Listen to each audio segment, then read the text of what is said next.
Good evening. I'm Dagan McDowell. And I'm Sean Duffy. Welcome to The Bottom Line. If Democrats are delusional, well, then I'm not Sean Duffy. This president has one concern: lowering prices for the American people. President Biden cares more about Americans' electricity bills than anyone else in the world. He's the American president. Lowering prices is job one. By hook, crook, fiat, and edict, Biden and company crushing Americans with soaring prices. Energy up nearly 40% overall since Joe took office. Gasoline at the pump, natural gas powering our homes, electricity, all skyrocketing under Biden's watch. So what's he doing about it? Let's hear from his energy secretary. Well, while the DHS secretary stole the spotlight last week with the impeachment, this cabinet member has been equally out of touch and ineffective. President Biden, he's really obsessed with climate. He's also obsessed with lowering costs for people, and the two can combine. So one of the biggest things that you can do is to be able to weatherize your home, and there are tax credits associated with doing that. Weatherize your home and save money at the same time. If you weatherize your home, you can save about 30% on your energy bill. Great. Oh, wait, there's more.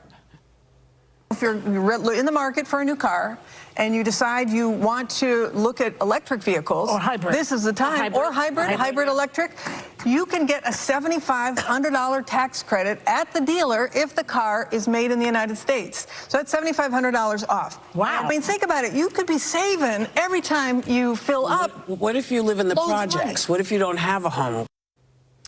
Now, that's a great question, and the administration doesn't have a good answer, despite Congress allocating $7.5 billion. Now, that's billion with a B, $7.5 billion, and they built only 7 working charging stations in the last 2 years. She might as well have said, oh, well, to Whoopi Goldberg's question. Even when she was pressed by Senator Mike Lee this week about the economic burden of this super stupid green agenda, she didn't seem to care. It's fair to say that a net zero transition is going to require enormous sacrifice by American families, with low-income households being hit the hardest. This is deeply concerning. This isn't so much about left versus right, Democrat versus Republican, as it is rich versus poor. We want to keep global temperatures from rising more than 1.5 to 2 degrees. The net zero is by 2050, so there is time to be able to get there. If we see temperatures rising greater than that, of course, the costs for poor people and for people overall because of these extreme weather events will be catastrophic. Joining us now to respond, former Energy Secretary and former Texas Governor Rick Perry. Governor, great to see you.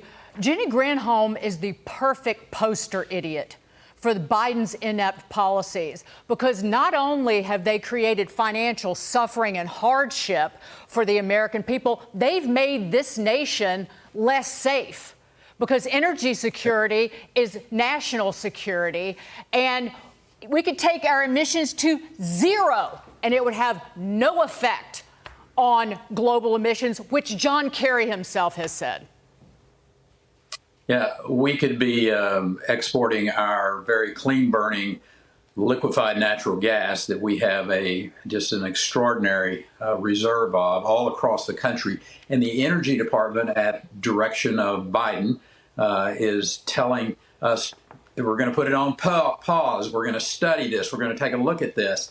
Listen, this is just politics at its most rank level. The left and the environmental left has put pressure on this administration.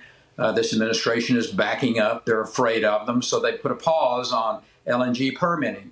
That's putting our friends in Europe in jeopardy. I think there's almost 30 countries that have written a letter to this administration saying, hey, please put these LNG permits back on so that we can get some fuel in here to keep us from being held hostage by the Russians. They're transitioning back to old, dirty, burning coal plants. I mean, this is a mockery of common sense is what's going on. Everyone knows that the cost of power is going up because of the policies of this administration. And to that point, Rick, it's basic economics 101. You increase demand by pushing more people into electric vehicles, and you decrease the supply by taking coal and natural gas out of the electric producing segment and rely on wind and solar. And of course, you're going to have this problem, spiking prices in the energy sector, where the Americans are what are they doing? They're putting gas in their car, they're heating their homes, and they're now powering their vehicles. Yeah, and Sean, I think the American people are smart. They know what's going on here. They know that the cost of all of those products are going up, and they know that it's this administration's impact that's causing that. So having an energy policy like we did under the Trump administration, where we were not only independent, we were being a major supplier to all of our friends around the world. We were opening new markets, and this administration has put that, basically put the brakes on it. And we have an opportunity here to get back into the energy business. I think Dan Yergin said it best. He said, listen, let's quit talking about a transition to some other power. Let's talk about adding to what we've already got. Let's get small modular reactors. Let's give incentives to the small modular reactor folks and get them to producing. I mean, it's a crazy land that you all live in Washington, D.C. But hopefully, diversity is on the way. Right. Diversity is the first word that they regurgitate, except when it comes to energy diversity. Meanwhile, you could rename the White House Sanction City this week. First up, Biden bringing back sanctions on Venezuela's oil and gas. Just half a year after easing them, turns out what he thought was an influential political gesture was nothing but him getting played by the Venezuelan regime. And over in the Eastern Hemisphere, we've got new sanctions on Iran over the attack on Israel, but nope, nothing on oil. Instead, he's targeting steel and drone companies because, again, he doesn't really want gas prices to go up, but he doesn't want our energy producers producing fossil fuel, which is plentiful.